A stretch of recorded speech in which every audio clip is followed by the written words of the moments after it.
ഇറാനുമേൽ കൂടുതൽ ഉപരോധം ഏർപ്പെടുത്തി അമേരിക്ക. ഇറാന്റെ പരമോന്നത നേതാവ് മുസ്തഫ ഖമനയുടെ പ്രധാന സാമ്പത്തിക സ്രോതസ്സായ അലി അൻസാരിയെയും മറ്റ് 13 വ്യക്തികളെയും സ്ഥാപനങ്ങളെയും ലക്ഷ്യമിട്ട് അമേരിക്ക സാമ്പത്തിക വിലക്ക് ഏർപ്പെടുത്തി.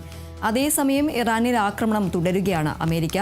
അനുരഞ്ജന കൃഷ്ണ ചേരുന്നു വിവരങ്ങളുമായി. അനുരഞ്ജന, ഏതായാലും ഈ ഒരു പശ്ചിമേഷ്യയിൽ വീണ്ടും ഒരു സംഘർഷത്തിനുള്ള സാഹചര്യങ്ങളെല്ലാം ഉയരുന്ന ഒരു സാഹചര്യമാണുള്ളത്. നമുക്കറിയാം, ഇപ്പോൾ ഈ ഒരു പലതവണ ട്രംപ് ഇത്തരത്തിൽ ഇറാന് നേരെ ഇത്തരത്തിൽ വെല്ലുവിളിക്കുന്ന ഒരു സാഹചര്യമുണ്ടായി. എന്നാൽ ഇപ്പോൾ മുസ്തഫ ഖമനയുടെ പ്രധാന സാമ്പത്തിക സ്രോതസ്സുകളെല്ലാം വിലക്ക് ഏർപ്പെടുത്തുന്ന ഒരു സാഹചര്യമാണുള്ളത്. അതോടൊപ്പം തന്നെ ഇറാനിൽ അമേരിക്കയുടെ ആക്രമണവും തുടരുന്ന ഒരു സാഹചര്യമാണ്. എന്തൊക്കെയാണ് മറ്റു വിവരങ്ങൾ?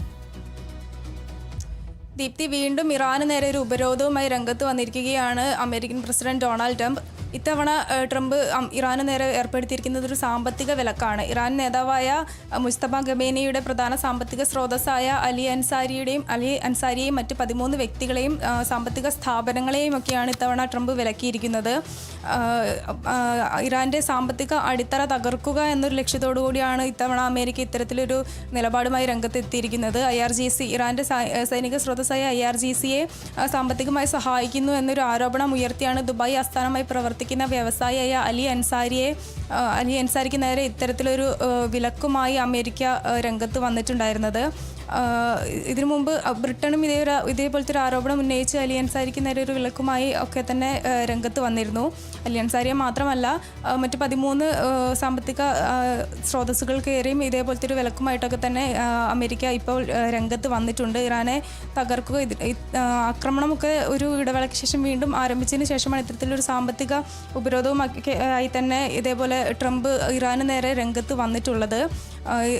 ദുബായ് ആസ്ഥാനമായി പ്രവർത്തിക്കുന്ന വ്യവസായിയായ അലി അൻസാരി ഇതേപോലെ സാമ്പത്തികമായി IRGCയെ സഹായിക്കുന്നു, പൊതു പണം ഇതിനായി ചെലവഴിക്കുന്നു, വാണിജ്യ ഇടപാടുകൾക്കായും വ്യവസായങ്ങൾക്കുമൊക്കെയായി അദ്ദേഹം ഇത്തരത്തിലുള്ള പണം ഉപയോഗിക്കുന്നു എന്നുള്ളതൊക്കെയാണ് അദ്ദേഹത്തിന് നേരെ അമേരിക്ക പറഞ്ഞിട്ടുള്ള ആരോപണം എന്ന് പറയുന്നത്.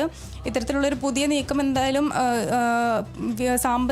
ഇതിനു മുമ്പ് സാമ്പത്തിക ഉപരോധങ്ങളൊക്കെ തന്നെ ഇറാന് നേരെ അമേരിക്ക ഏർപ്പെടുത്തിയിട്ടുണ്ട്.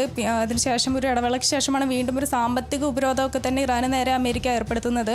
ഒരു ഇടവേളയ്ക്ക് ശേഷം വീണ്ടും തുടങ്ങിയിരിക്കുകയാണ് ഇറാൻ അമേരിക്ക സംഘർഷം. കഴിഞ്ഞ ദിവസമാണ് ഇറാൻ മുൻ പരമോന്നത നേതാവ് ഇസ്രായേൽ ആക്രമണത്തിൽ കൊല്ലപ്പെട്ട മുൻ പരമോന്നത നേതാവ് അയത്തുള്ള അലി ഖമേനിയുടെ സംസ്കാര ചടങ്ങുകളൊക്കെ തന്നെ കഴിഞ്ഞിട്ടുണ്ടായിരുന്നത്. സംസ്കാര ചടങ്ങുകൾ ഇതേപോലെ തന്നെ സംഘർഷാവസ്ഥ രൂക്ഷമായ സാഹചര്യത്തിലാണ് മാർച്ചിൽ കൊല്ലപ്പെട്ട അദ്ദേഹത്തിൻ്റെ സംസ്കാര ചടങ്ങുകൾ ഇതുവരെ വൈകിപ്പിച്ചതും കഴിഞ്ഞ ദിവസങ്ങളിലൊക്കെ തന്നെയായി സംസ്കാര ചടങ്ങുകൾ അവസാനിപ്പിച്ചത്. ഈ സംസ്കാര ചടങ്ങുകൾക്കിടയിലും ഇതേപോലെ സംഘർഷ വെല്ലുവിളികളൊക്കെ തന്നെയായി അമേരിക്കൻ പ്രസിഡന്റ് ഡൊണാൾഡ് ട്രംപ് രംഗത്തെത്തിയിരുന്നു.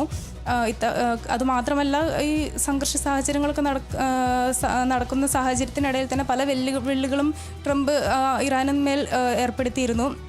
കഴിഞ്ഞ ദിവസങ്ങളിലൊക്കെ തന്നെ ട്രംപ് പറയുകയുണ്ടായി, ഇറാൻ തങ്ങൾക്ക് നേരെ ഒരു അഭ്യർത്ഥനയുമായി വന്നിട്ടുണ്ട്, വെടിനിർത്തൽ വേണം, ഒരു സമാധാന ചർച്ച വേണം എന്നുള്ളൊരു അഭ്യർത്ഥനയുമൊക്കെയായി ഇറാൻ തങ്ങൾക്ക് നേരെ വന്നിട്ടുണ്ട്, അത് താൻ പരിഗണിക്കുമെന്നൊക്കെയുള്ള രീതിയിൽ ട്രംപ് പറയുകയുണ്ടായി. പക്ഷേ ഈ ആരോപണങ്ങളൊക്കെ തന്നെ ഇറാൻ തള്ളുകയാണ്. തങ്ങൾ ഒരു വിധത്തിലുള്ള അഭ്യർത്ഥനയുമായി അമേരിക്കൻ പ്രസിഡന്റിൻ്റെ അടുത്ത് പോയിട്ടില്ല, അത്തരത്തിലുള്ളൊരു അഭ്യർത്ഥന തങ്ങൾ നടത്തില്ല എന്നുള്ള കാര്യമൊക്കെയാണ് ഇറാൻ പറഞ്ഞിട്ടുണ്ടായിരുന്നത്.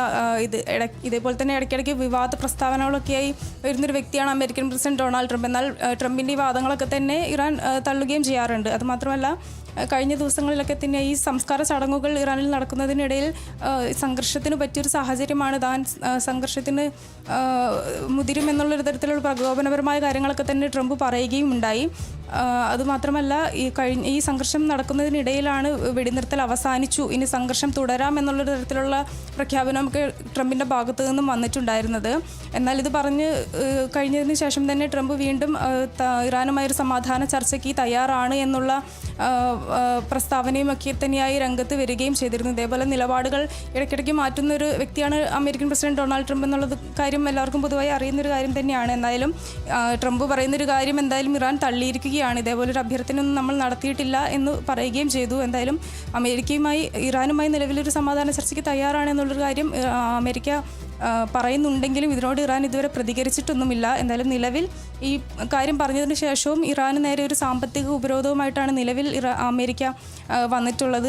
ഇറാൻ്റെ സാമ്പത്തിക അടിത്തറ തകർക്കുക, ഇറാനെ സാമ്പത്തികമായി ഇല്ലാതാക്കുക എന്നുള്ളൊരു ഉദ്ദേശത്തോടു കൂടിയാണ് നിലവിൽ ഇത്തരം പ്രധാന സാമ്പത്തിക സ്രോതസ്സുകൾക്ക് നേരെ ഒരു വിലക്കുമായി അമേരിക്കൻ പ്രസിഡന്റ് ഡൊണാൾഡ് ട്രംപ് രംഗത്തെത്തിയിട്ടുണ്ട്. അതിനെതിരെ ഇനി ഇറാൻ എത്തരത്തിൽ പ്രതികരിക്കും, എന്തായിരിക്കും അവരുടെ ഔദ്യോഗിക പ്രതികരണം എന്നുള്ളതൊക്കെ അറിയേണ്ടിയിരിക്കുന്നു. ദീപ്തി, തീർച്ചയായും അനുരഞ്ജന, നമുക്കറിയാം ഇപ്പോൾ പറഞ്ഞതുപോലെ തന്നെ ഇത്തരത്തിൽ പല തവണയും ഇത്തരത്തിൽ പ്രകോപനപരമായ വാദങ്ങൾ അല്ലെങ്കിൽ ഇത്തരത്തിലുള്ള വെല്ലുവിളികൾ നടത്തുന്ന ഒരാൾ തന്നെയാണ് ഈ അമേരിക്കൻ പ്രസിഡന്റ് ഡൊണാൾഡ് ട്രംപ് എന്ന് പറയുന്നത്. ഇപ്പോൾ കഴിഞ്ഞ ദിവസങ്ങളിലടക്കം പറഞ്ഞിരുന്നു ഇനിയൊരു ചർച്ചയില്ല, ഈ ഒരു ചർച്ച വെറുതെ സമയം പാഴാക്കലാണ് എന്നടക്കമുള്ള കാര്യങ്ങൾ പറഞ്ഞിരുന്നു. എന്നാൽ വീണ്ടും ഇറാനുമായി ഒരു ചർച്ചയ്ക്ക് തയ്യാറാണ് എന്നൊരു വാദം ട്രംപ് ഉയർത്തുകയുണ്ടായി. എന്നാൽ ഈ ഒരു ധാരണാപത്രം ലംഘിച്ചാൽ കടുത്ത ഒരു നടപടിയിലേക്ക് തന്നെ നീങ്ങും എന്നൊരു മുന്നറിയിപ്പ് ഇറാനും നൽകുന്നുണ്ട്. എന്നാൽ ഈ ഒരു സാഹചര്യത്തിലും ഇത്തരത്തിൽ ഈ ഒരു ചർച്ചയ്ക്ക് തയ്യാറാണ് എന്ന് പറയുമ്പോഴും പലയിടങ്ങളിലും ഇപ്പോൾ ഇറാനിലടക്കം വീണ്ടും അമേരിക്ക ആക്രമണം തുടരുന്ന ഒരു സാഹചര്യമുണ്ട്. അതോടൊപ്പം തന്നെ ഇപ്പോൾ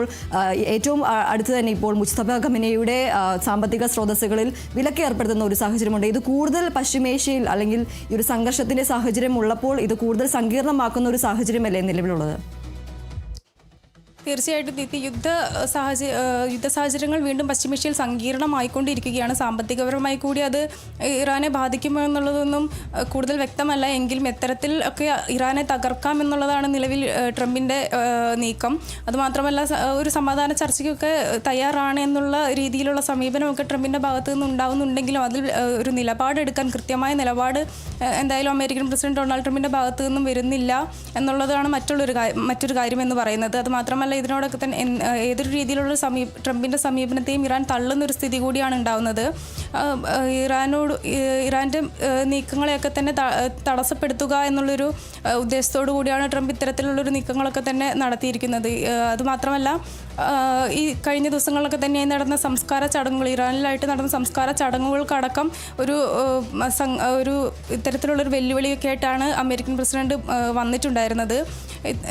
എത്രയൊക്കെ തരത്തിലുള്ള ഒരു സമാധാന നീക്കങ്ങളിലേക്ക് കടക്കുകയാണെങ്കിലും ആദ്യം വ്യവസ്ഥകളിൽ പറഞ്ഞിട്ടുള്ള 14 കരാർ അടിസ്ഥാനത്തിലാണ് ഒരു ധാരണാപത്രം ഇതിനു മുമ്പ് ഇരു കക്ഷികളും മധ്യസ്ഥരുടെ നേതൃത്വത്തിൽ നടന്ന ഒരു സമാധാന ചർച്ചകളിൽ എടുത്തിട്ടുണ്ടായിരുന്നത്. ഈ 14 വ്യവസ്ഥകൾ ആദ്യം അമേരിക്ക അനുസരിക്കട്ടെ, അതിലാദ്യം ഒരു നടപടി എടുക്കട്ടെ അമേരിക്ക, അതിനുശേഷമാണ് ഒരു ഒത്തുതീർപ്പിലേക്കൊക്കെ എത്തുക എന്നുള്ളതാണ് ഇറാൻ്റെ തീരുമാനം. കാരണം ഇറാൻ അറിയാം ഇത്തരത്തിലൊരു വ്യവസ്ഥ കൊണ്ടുവന്നാലും പിന്നീട് ഇത്തരത്തിലൊരു സംഘർഷ സാഹചര്യത്തിലേക്ക് തന്നെ പോകും. എന്തായാലും ഡൊണാൾഡ് ട്രംപ് വീണ്ടും ഒരു സംഘർഷ നടപടി തന്നെയായിരിക്കും കൈക്കൊള്ളുക എന്നുള്ളത് ഇറാൻ വ്യക്തമായി അറിയുന്ന ഒരു കാര്യമാണ്. അതുകൊണ്ട് തന്നെ വ്യവസ്ഥയിൽ പറയുന്ന കാര്യങ്ങൾ കൃത്യമായി നടക്കട്ടെ, അത് അമേരിക്ക പാലിക്കട്ടെ എന്നുള്ളതാണ് നിലവിൽ ഇറാൻ്റെ ഭാഗത്തു നിന്നുണ്ടാകുന്നൊരു തീരുമാനം എന്ന് പറയുന്നത്. എന്തായാലും വീണ്ടും സമാധാന ചർച്ചയ്ക്ക് ഇറാൻ്റെ സമീപനം ഇറാൻ അഭ്യർത്ഥിച്ചു എന്നുള്ളതാണ് ട്രംപ് പറയുന്നത്. പക്ഷേ ഇറാൻ അത് തള്ളുകയാണെങ്കിലും അത്തരത്തിലൊരു അമേരിക്ക കൂടി അത്തരത്തിലൊരു സമീപനത്തിലേക്ക് പോകുന്നത് ഒരു സമാധാന ചർച്ച വേണമെന്നൊരാവശ്യം തോന്നിയത് കൊണ്ടാണോ ട്രംപ് ഇത്തരത്തിലൊരു നടപടി എടുക്കുന്നത് എന്നുള്ളത് മനസ്സിലാകുന്നില്ല. എന്തായാലും ഇറാൻ ഇത്തരത്തിലുള്ള സമീപനങ്ങളൊന്നും തന്നെ നടത്തിയിട്ടില്ല. അത് എന്തായാലും ഇറാൻ വ്യക്തമാക്കിയിട്ടുമില്ല. പശ്ചിമേഷ്യയിൽ എന്തായാലും സംഘർഷാവസ്ഥ തുടരുക തന്നെയാണ്. ഈ ഒരു സംസ്കാര ചടങ്ങുകളൊക്കെ നടക്കുന്നത് കൊണ്ട് തന്നെ സംഘർഷ സാഹചര്യത്തിൽ നിന്നൊക്കെ വിട്ടു നിൽക്കുന്ന ഒരു സാഹചര്യമായിരുന്നു ഇറാൻ്റെ ഭാഗത്തു നിന്ന് ഉണ്ടാകുന്നത്. പക്ഷേ കഴിഞ്ഞ ദിവസങ്ങളിലൊക്കെ തന്നെ ആക്രമണത്തിലൊന്നും വലിയ മാറ്റങ്ങളൊന്നും ഇല്ലാണ്ടാണ് തുടരുന്നത്. എന്തായാലും ഇനി വരും ദിവസങ്ങളിലൊക്കെ തന്നെ ഇറാനും തിരിച്ചടികൾ തുടരുമോ, അത് എന്തായിരിക്കും വരും ദിവസങ്ങളിലേക്ക് വരുത്തി വെക്കുന്ന അവസ്ഥ എന്നുള്ളതൊന്നും നമുക്ക് പറയാൻ സാധിക്കില്ല. വരും ദിവസങ്ങളിൽ ഇറാൻ പ്രതികരിച്ചാൽ എന്തായാലും ഡൊണാൾഡ് ട്രംപും ഇതേപോലെ പ്രത്യാക്രമണങ്ങൾ നടത്താനുള്ള സാധ്യതകളൊക്കെ തന്നെയാണ് ഉള്ളത്. അതുകൊണ്ട് തന്നെ പശ്ചിമേഷ്യ അശാന്തിയിലേക്ക് തന്നെ നീങ്ങുമ്പോൾ അതൊരു സമാധാനം പുലരുമോ എന്നുള്ളതൊക്കെ സംശയമുള്ളൊരു കാര്യമാണ്. അതെന്തായാലും ഒരു മധ്യസ്ഥരൊക്കെ ഇടപെട്ട് വീണ്ടും ഒരു സമാധാന ധാരണയൊക്കെ തന്നെ ആയാലേ അതിലൊരു അന്തിമ തീരുമാനമാവുകയുള്ളൂ. ശരി, വ്യക്തമാണ്. എന്തായാലും ഇറാനു മേൽ കൂടുതൽ ഉപരോധം അമേരിക്ക ഏർപ്പെടുത്തുന്ന ഒരു സാഹചര്യമാണുള്ളത്. ഇറാന്റെ പരമോന്നത നേതാവായ മുജ്തബ ഖമനയുടെ പ്രധാന സാമ്പത്തിക സ്രോതസ്സായ അലി അൻസാരിയെയും മറ്റ് 13 വ്യക്തികളെയും സ്ഥാപനങ്ങളെയും ലക്ഷ്യമിട്ട് അമേരിക്ക ഒരു സാമ്പത്തിക വിലക്ക് ഏർപ്പെടുത്തിയിരിക്കുകയാണ്. അതോടൊപ്പം തന്നെ ഇറാനിൽ അമേരിക്കയുടെ ആക്രമണവും തുടരുകയാണ്. അനുരഞ്ജന കൃഷ്ണയാണ് വിവരങ്ങൾ നൽകിയത്.